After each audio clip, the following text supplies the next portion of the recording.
Hey, JMU Nation. We're excited to bring you another week of an NFL Dukes interview. I'm Chris Brooks, filling in for Dave Thomas, and this week I have the pleasure to be joined by New York Jets tight end Daniel Brown, 2014 grad of JMU. Daniel, how you doing today?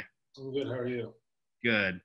You know, you're in your sixth year in the NFL. That's a tough feat for anybody, let alone an undrafted free agent. You know, you're with your third team, but you've managed to consistently find a spot either on the practice squad or, as of right now, you're on the 53-man roster. So what's the method to the madness that has kept you in the NFL for 6 years? Really, the more you can do, and I kind of make sure that I know any and every spot that I could possibly play. I know a big thing for my career has been special teams, especially in the last 3 years. I've probably played more special teams than I have my whole life. And last year I had over 300 snaps of special teams. So really, that's kind of what kind of keeps me around that. And then I've always been told that your best ability is your availability. So you can stay healthy. Guys get hurt, you can you get your shot.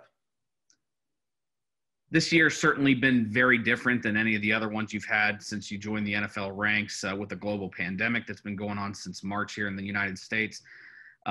No OTAs, no mini camps, a very different training camp with no preseason games. So talk about the differences for you, how you approached training camp, especially knowing that there were going to be less opportunity to get seen by coaches, and obviously you don't have the amount of snaps that you talked about you've had on special teams. Right. If I'm being honest, in the end, it probably helped me. The older you get, there's a lot of roster turnover. Like new guys come in, salaries are cheaper for those guys. Really kind of helped me probably. The coaches had less opportunities to see what new players could do. They already knew what they had in me. They knew that they could trust me on offense if need be, and they knew that a big special teams contributor. They knew exactly what they had in me, and I knew what they expected of me. So in the end, it probably helped me a little bit. But I approach it the same way, as I always do. You gotta get ready mentally. You gotta do your homework, at home instead of like in the office. You gotta stay in your iPad, and stay in your playbook, and stuff like that. So really no different, just less physical reps. You transitioned from wide receiver to tight end when you left JMU. Different position in that you do a little bit, obviously, more blocking. Talk about that transition for you. And honestly, between Baltimore, Chicago, and New York, you've seen some different schemes on both sides of the ball. So how has that helped you become a better tight end as you've gone along? I did my first year in Baltimore. I played wide out, and then going to my second year in Baltimore, they moved me to tight end. It's a tough position in terms of the amount of material you have to know. It's a lot of, you have to know the pass game, you got to know the run game, you got to know protection. I think it's a rewarding position too as well. As a receiver, you do well in the pass game, and then that's pretty much all you're known for. As a tight end, you can be an all-around tight end and be known for your run blocking, your pass blocking, in your route running. But I think what helped me is having that receiver background allowed me to kind of separate myself as far as a tight end. Athletic tight end can probably stay around for a while because your ability to play special teams and ability to play multiple positions, instead of being one-dimensional. Obviously, the run blocking part was a huge learning curve for me, having never done it. Bigger guys, and I'm, still a relatively smaller tight end in terms of weight. But, really it all comes down to technique and footwork, and, you learn that, the older you get. Like we mentioned, you've been in the league 6 years now. What do you think is the thing that surprised you the most about the business side of the NFL? Obviously, you've grown up playing football your whole life, but at the end of the day, the NFL is a business, and they pay you guys to perform well on Sundays and Mondays. So what do you think has surprised you the most about the business side of the National Football League? It's ruthless. I've Um, as much as you want to be loyal to a team, there's not a ton of loyalty back. At the end of the day, it's a business. If something needs to be done, that they need a roster spot, thank you for your service. I mean, I've seen that part. I've been cut 5-6 times. It's no hard feelings. It's the business.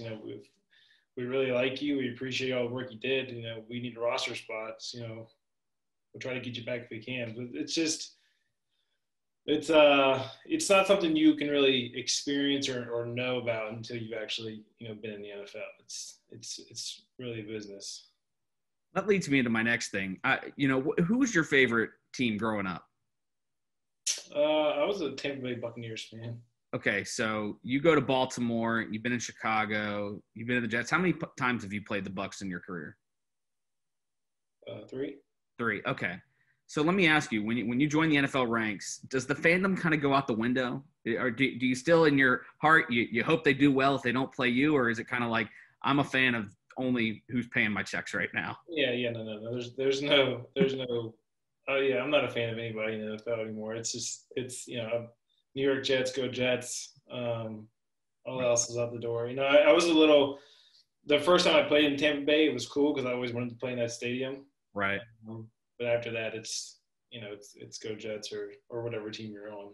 Yeah, Jets are bust, right? Let's go back to your childhood.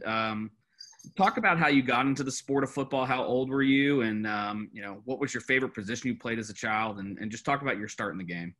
I was 8 when I started. It was like Pee Wee football. I never wanted to start doing flag football. My dad never got me into that. We just did other sports until we got to tackle football because that's kind of what I wanted to do. So when I started at 8, just for the love of the game, just started playing as there was no real. I think every kid dreams of playing in the NFL. I mean, I had NFL jerseys and NFL posters. But other than that, it was just, when I was 8 years old, just started playing football just for the love of the game. So it's been a while. It's 20 years. Yeah. Was football always kind of the number one sport? You mentioned you played some other sports. I mean, right. Even into high school, like talk about any other sports you played competitively or at a high level. And then from there, when did football become the primary focus for you? I mean, as a kid, baseball was probably my favorite sport. When I got to high school, I think I enjoyed basketball the most. And then, junior, senior, you come to the realization that you can kind of see what your future is in. Football was kind of the one that realistically I probably would have wanted to play like shooting guard or point guard, and that probably just wasn't in the cards for me. It would have been like a low level college, D3, and it's just I wanted to go play D1 sport or nothing. So football, kind of stepped forward and was like, this is probably the best career path for me. And that led you to JMU. What made you choose JMU at the end of the day? It's a weird story. So I came from a really small school. There was 40 kids in my class, private school. Nobody had even nobody even played a Division I sport before. So nobody in my school told me about like recruiting processes or anything like that. So it wasn't until after my senior year of football, well, actually after basketball season, so probably February or March, I was like, hey, Dad, I kind of want to play college football. And he was like, all right. So we put together a film, and little did we know that visits had already happened. They've already had like a national signing day and all this. So we sent a tape to every Division I school in Virginia. And we heard back from Richmond and JMU. Both offered, preferred walk-on spots. So I'd come on, walk on, be on the team. I took a visit to Richmond at first. And it was like my high school. The guy told me there was 3,000 kids in the whole school. And I was like, that kind of sounds like a big high school to me. Like I just needed a different scene. I took my visit to JMU, just kind of like a one-on-one visit the next week with Mickey Matthews. At the time, they were building a new stadium. it was a better atmosphere. I mean, as soon as I stepped on campus, I fell in love with it. It was just, it was a no-brainer for me. And then so as soon as we left, we told them that we were, we'd walk on there. That's pretty impressive. You came to JMU as a preferred walk-on. You became one of the best receivers in the program's history. You go undrafted, and now you're 6 years in the NFL. So you've come a long way. I mean, but that shows the hard work and perseverance you have to do what you've done. Yeah.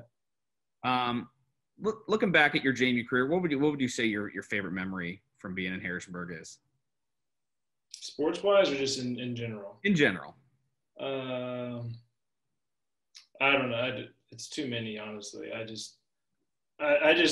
think, I mean, everybody says the same thing. I think everybody who goes to JMU just loves it. Like, right. Just the atmosphere of the town, like everything. It kills me that I couldn't get back as much as I could after, football. A lot of people come back, they see games. I mean, I've only been to one JMU game since I graduated at Bridgeforth. Mm-hmm. So that stings a little bit. I think you always talk about, I would go back to college in a heartbeat. As successful as I've been, like I'd go back and redo it all over again in a heartbeat. So I don't know that there's any one memory I could pick out. Maybe my first touchdown, my first catch at North Carolina kind of stands out as my most favorable sports memory, but that's probably it. And then you had a touchdown last season against one of your another JMU guy, Jimmy Moreland in Washington. What was that feeling like scoring in the NFL? You've done it a couple times now, but right. What's that feeling like when you get 6 for your team? It's surreal. It's especially when you don't get there that often. Yeah. It's a great feeling. You kind of, I don't know, you kind of black out. People kind of tell me like, well, how'd it go? How's this? And I don't really remember it all. It's kind of like a blackout feeling. Mm-hmm. You're just excited to be there. But it was fun to go against Jimmy. I just remember Jimmy when he came in as a freshman, and I was already a junior or a senior, something like that. And we would do one-on-ones in the summertime, and he would step up in front of me and just start talking smack. Just little guy. I used to call my dad and tell him he's like a little gnat. I was like, Dad, this guy just bothers me. Like, he steps up and calls me out as one-on-ones. Like, to me, he's like 5'8". Like, he's spunky. There's a reason he is where he is right now. Yeah, I think there's something wrong if you don't hear Jimmy from the sideline. Obviously we've talked about your path to the NFL and what you did coming in as a preferred walk-on. What would be your message to players? Because you mentioned the goal was to play Division I. A lot of players have the aspiration of, I need to go Power 5 or nothing else. Right. So what would be your message to players that have NFL aspirations that might not have the ACC or the Big Ten type or SEC, and FCS, D2 or D3 might be their path? What would be your message to them if they have NFL aspirations? That it doesn't really matter where you go to school. I mean, if you're good enough, they're going to find you. Mm-hmm. I mean, that's what I've learned from being in NFL and talking to like different scouting departments. Like, it doesn't matter where you go to school. You go D3, D2. Obviously, your chances are better if you get more exposure. But if you're good enough, they're going to find you. And my whole thing was, I could have walked on to Virginia Tech or Virginia. Now, would I have gotten the same opportunity that I got at JMU? Like, who knows? Like, the ability to come into JMU and make an impact, kind of right away. I go back and think, would I have gotten that same opportunity at a bigger school? So it doesn't really matter where you go to school. If you're good enough, they're going to find you. Right. You mentioned you haven't been able to come back to Bridgeport too often, but how often are you able to follow along with the Dukes? I know you're a busy guy. You're playing on Sundays, so when we're playing on Saturdays, you're getting ready for your next game. But or even beyond that, how many of your former teammates or current guys are you able to keep up with throughout the year? So if JMU is playing on a Saturday, if it's a home game, I have the the laptop plugged into the TV and I'm watching it on TV. And if I'm traveling, I got Madison on my phone, and then obviously, like, if I'm flying, as soon as I get off the plane, I'm checking the score. So every Saturday, I'm trying to keep up with it. I've been fortunate enough to go to the national championship games, just because I haven't been on any playoff teams as of recently. So we've had January off, so it's been nice to go back. And I keep up with him. I know Dean probably the most because I see Dean twice a year the past couple of years. We keep in contact. And then, I saw, Jimmy last year. So usually when you play a guy, and it happens once or twice a year, you'll run into, someone you play with.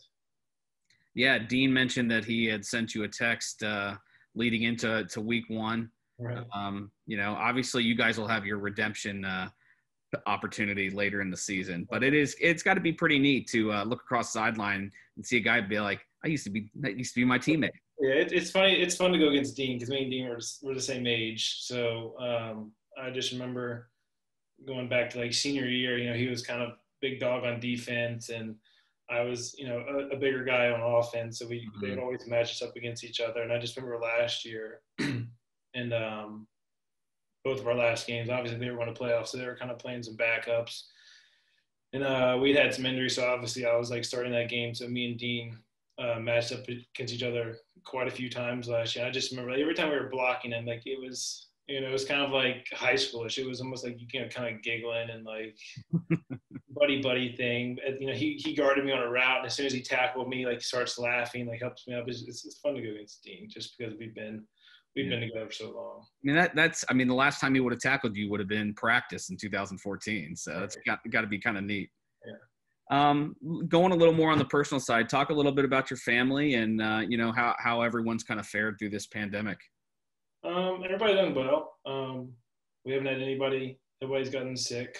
I think everybody's taking the whole mask thing seriously. I know my parents they quarantine themselves. I mean, we live on a farm, so it's not hard to quarantine. They just keep them to themselves. They don't travel. I mean, it's affected them because they can't travel to see any of my NFL games because most teams aren't hosting fans. So that bothers them a little bit.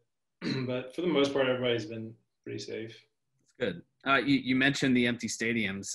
You've had a game in MetLife already. What is that? Because we can only hear. Right. With the ambience, with the sound kind of built in. What does it sound like playing in an empty stadium against another team? And it's not a practice. It's not a scrimmage. I mean, this is real game. How's that gone so far? Terrible. It's awkward. Like it's just, I watched the Monday night game last night, and then the crowd noise they pump into the broadcast isn't what you hear like on a field. Okay. They play crowd noise at like 70 decibels, but you can even barely hear that. And then, they play music during timeouts and stuff like that. But kickoff team versus like kickoff return team, you're having full blown conversation with the guy that's 15 yards away. You would never be able to do that. I mean, someone makes a big play, you don't hear anything. I mean, I'd rather get booed than to hear nothing. And it's tough because, you got to bring your own juice. There's no one really hyping you up. It's not as fun as it has been. It's got to be interesting too. You hear every cadence call, you hear every check down. So like if you're a defense, if you catch on to something, that could be trouble for an offense in an empty stadium for you guys. So I can't imagine playing in an empty stadium. That's wild that you guys are doing it, but the product looks great on TV. So through the first 2 weeks of the NFL season though. Right. Yeah. I mean, nothing's changed. At the end of the day, it's like you said, it's the business side. Like you got to go out there and perform, or they're going to find someone who will. So you still got to go out there and do what you have to do. It's just you don't know how much you miss the fans until they're actually like not there. So even when you get to play in front of a few fans, that'll probably be great for you guys. Right. Obviously nothing at home, but some on the road you'll get that right. This week we have Indianapolis, and they're holding 6,000 fans. So I'm ecstatic to hear just a little bit of crowd noise. I bet. Like you said, you'd rather be booed than nothing at all. So there you go. You play in the New York market. A lot of teams: Yankees, Mets, Rangers, Islanders. All those teams, Giants, Jets. How is it playing? It's a pretty hostile media market, but all the eyes are on you guys.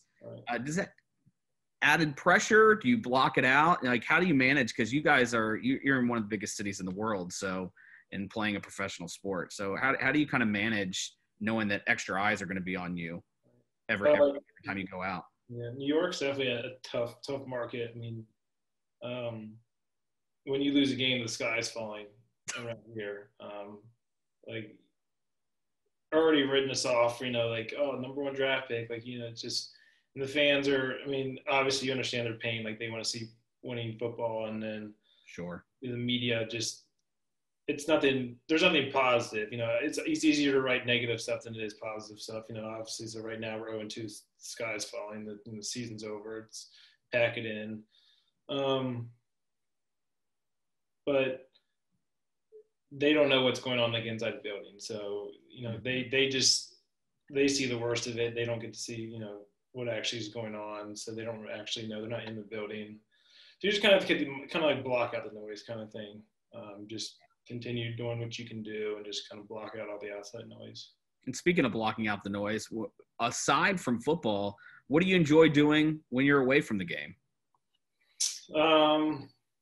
I enjoy, working on my cars.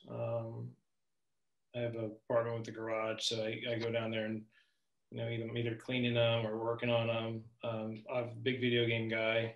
If it's Call of Duty or PUBG, any sort of battle royale right now. And then, just watching Netflix with the girlfriend and the dog. Netflix and chill and Warzone. That sounds like a lot of people's quarantine right there. Hey, like you mentioned, this week you head to Indianapolis. You guys got a chance to get in the win column for the first time this year. Talk about the team's mentality. You talk about blocking out the noise. So where's the team at, and how ready are y'all to get back on the field this Sunday? It's another opportunity. The thing with the NFL, like, no matter how many you lose, you got one next week. So you got to put it all. Like we had, you got your film on Monday. You gotta watch it. You gotta learn from it. You gotta put it behind you, and you gotta focus on the next team. There's always, the thing about the NFL, there's always the next week. So you just gotta go out there and try to get one. Well, Daniel, good luck this weekend. We certainly appreciate your time, and we'll definitely look forward to catching up with you down the road. Thanks for having me.